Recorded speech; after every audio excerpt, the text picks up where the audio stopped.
kept reading NFT. I did not know what NFT stood for or what it meant. And I would Google it, 0 results. I mean, really, it took like effort to figure out what does NFT even stand for, let alone like what does it mean once you understand what it stood for. And it was Hic Nunc that initially got me started.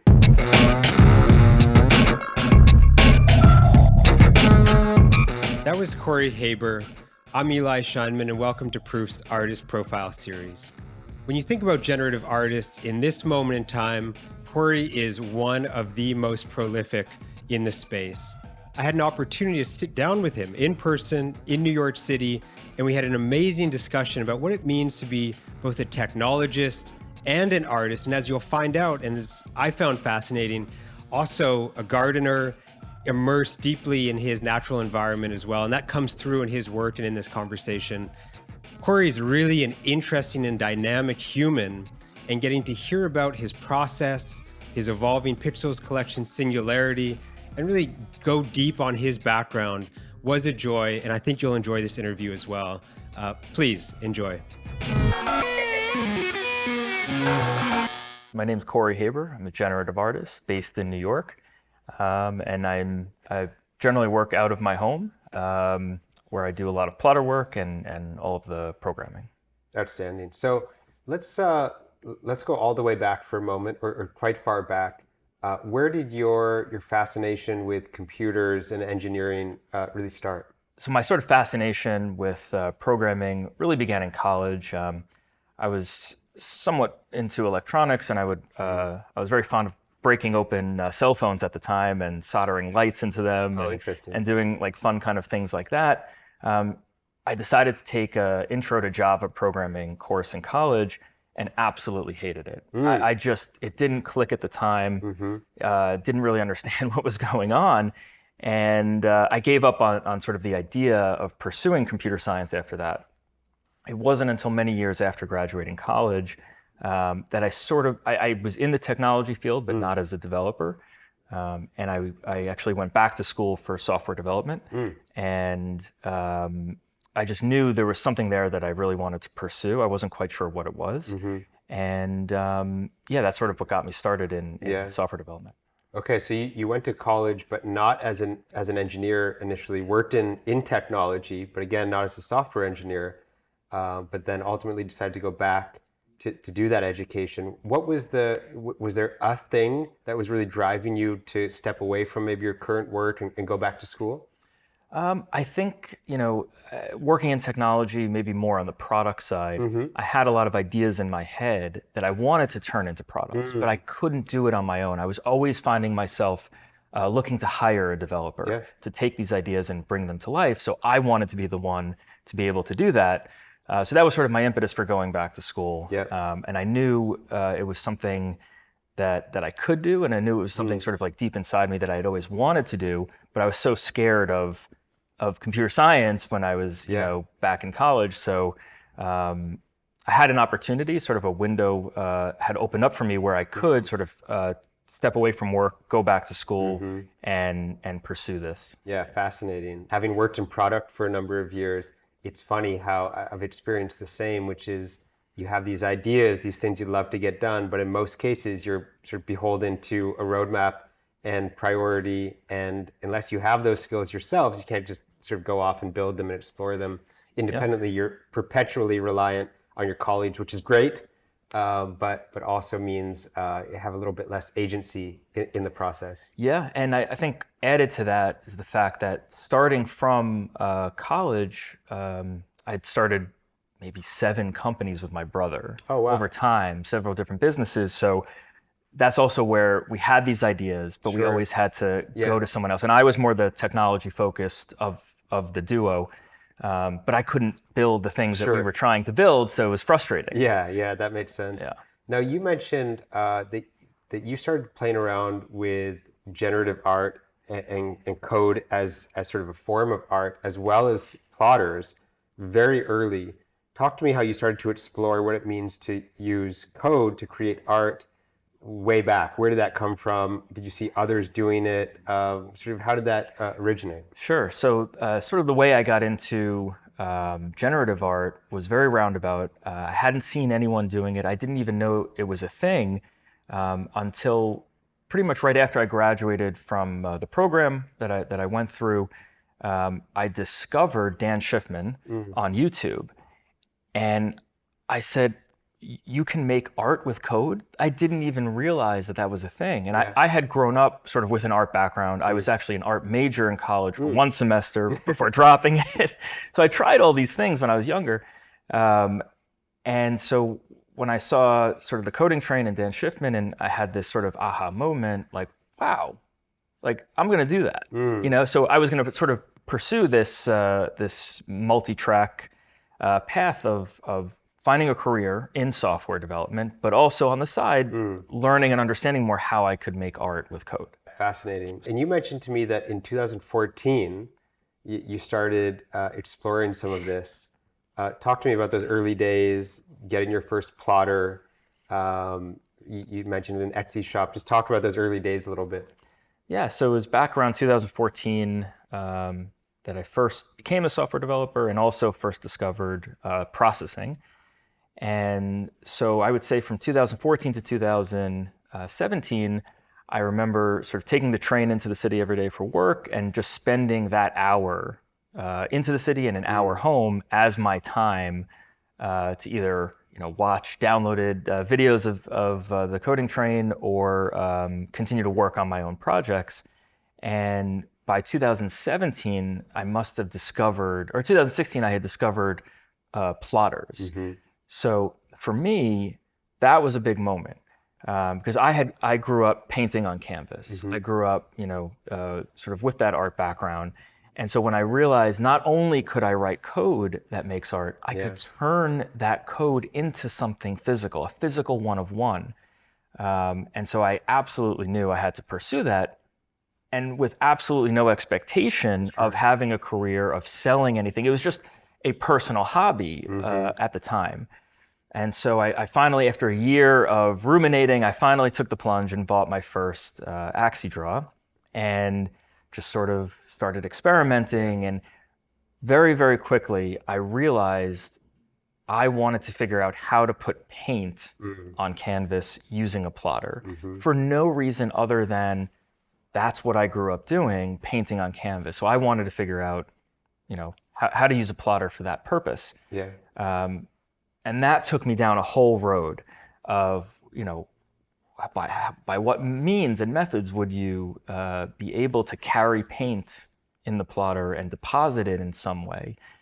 So I started 3D modeling my own devices. I think I tried hollowed out pen tubes and all kinds of contraptions before realizing I needed to sort of design my own mechanism.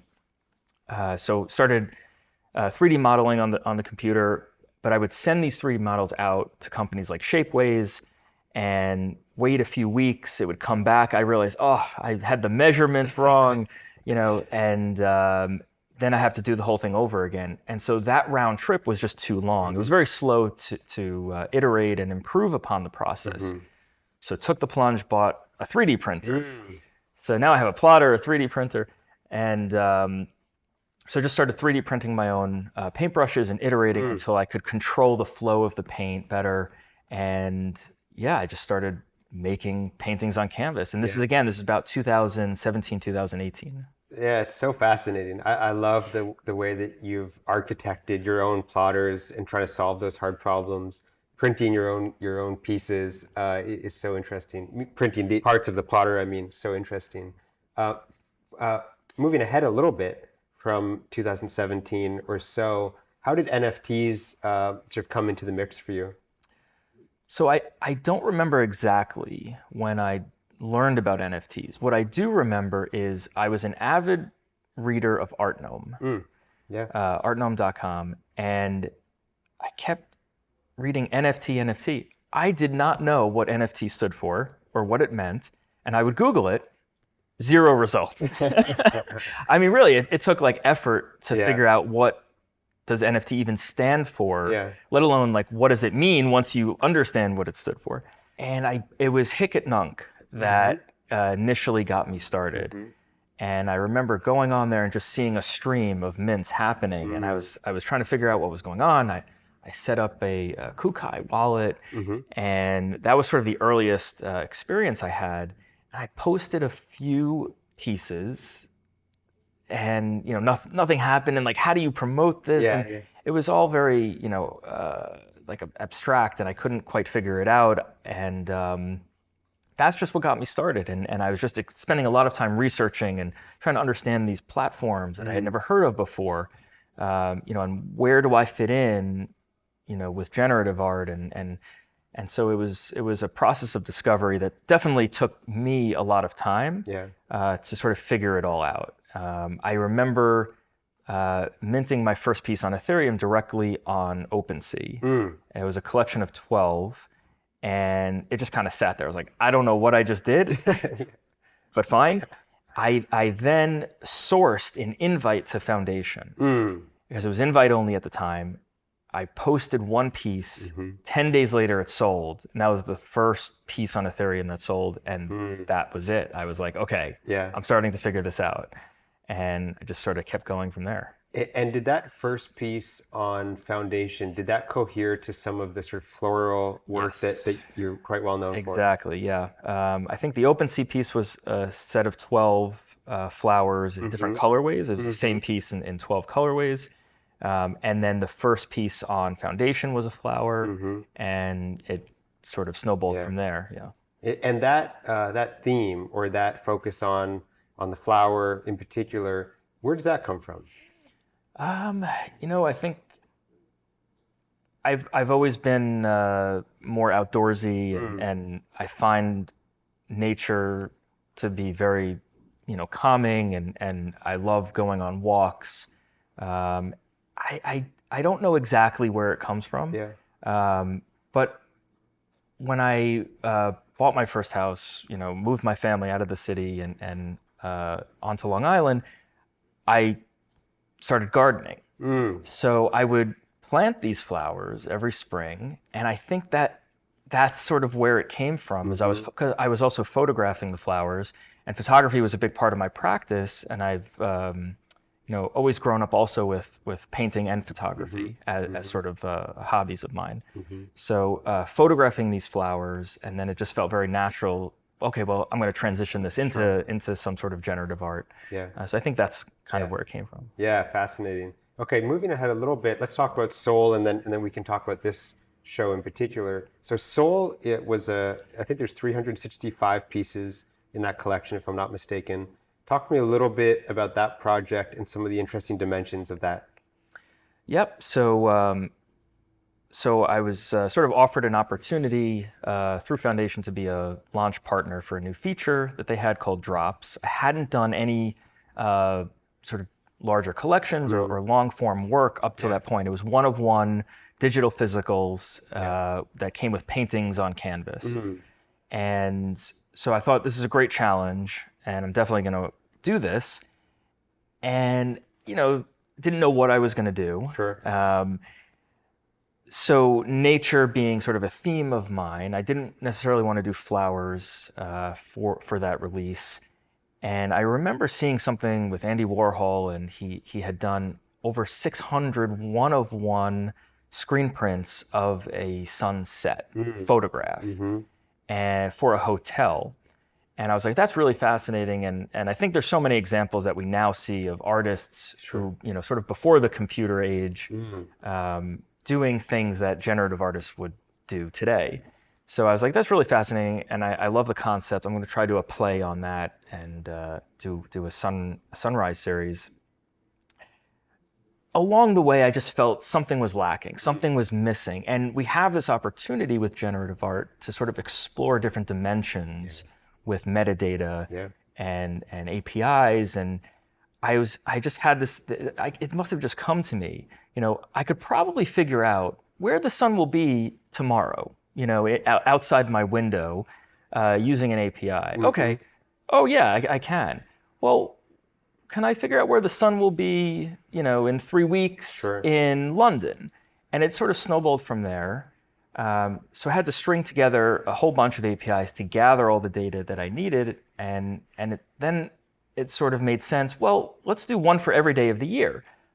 But you don't want to do the same location, Sure. so let's just spread it around the world. Yeah. And that's where it came from. And then I really debated,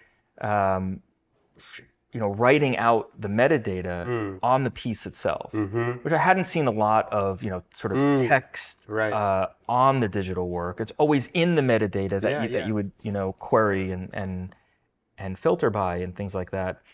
But I think, again, sort of my experience with making physical art and prints and paintings, it felt very natural to want to write something underneath the piece. So a few people had said to me, oh, I think I like it without the writing better. I was like, yeah, I went back and forth, to be honest. But ultimately, it's what I wanted. And I think as an artist, you have to make art for yourself, not for other people. And I felt like it was something I would have enjoyed. So I ended up doing it. And I think it worked out. Yeah, I love that series. Okay, let's sort of, we'll bring it to the present more or less. Talk to me a little bit, just sort of broadly, what was exciting about participating in this show? So it was very exciting to have Proof and Emily reach out to me. I think I haven't done a lot of work with platforms yet, sort of in partnership with maybe Foundation, but in terms of like a group show, I hadn't really done anything.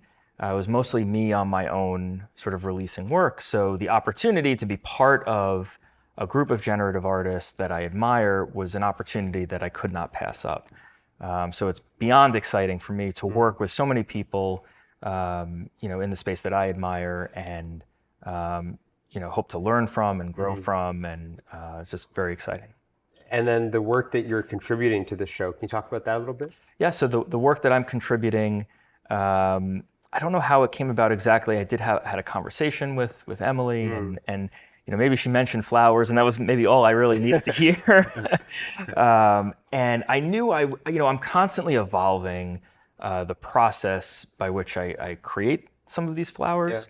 I've done a few series here and there, and some small, some bigger. But for this, I wanted to sort of combine what I learned for Soul with doing a flower series. And I think that's where the genesis of this idea came from.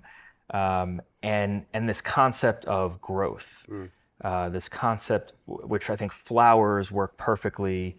And as you'll see, the flowers are not just flowers; they have these central points where sort of all life emerges from. And I think there's a metaphor there for growth and potential, and I think even reflective of sort of myself and where I came from and where I'm trying to go.